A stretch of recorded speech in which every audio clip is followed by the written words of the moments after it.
শাকিব খান শুধুই আমার। আরে বোন, শাকিব খান তো এর আগেও আরো দুইজনের আছিল, কই আপনার মতো তো এত উত্তেজিত হয় নাই। এই সিনেমাটা দেখার সময় আমি সিনেমা হলে 20 রাকাত নফল নামাজ পড়েছি। কেন ভাই, মসজিদে জায়গা পান নাই? এই জিল্লা মালদে, এই জিল্লা মালদে, এই জিল্লা মালদে, ওই জিল্লু মাল দে। এই জিল্লা মালদে।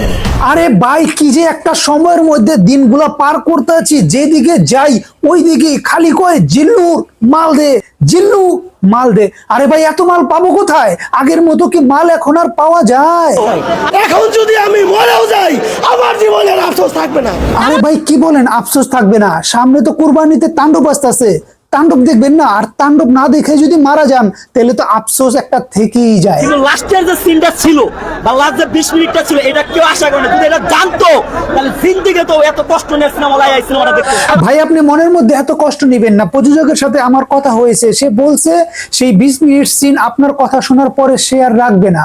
সবই ঠিক আছে, কিন্তু আমার একটা কোশ্চেন হচ্ছে 6 বার গুলি করার পরও কেন মানে হিরোইন মরলো না? তো কেন ভাই, হিরোইন মারা গেলে কি আপনি অনেক খুশি হতেন?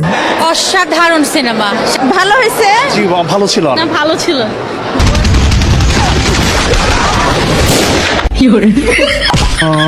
সবাই বলতেছে ভালো হয়েছে, অনেক ভাল লাগছে, কিন্তু আমার প্রশ্ন হচ্ছে এত গোলাগুলির মধ্যে কিভাবে আপনাদের এত ভালো লাগলো? ভয় লাগে নাই?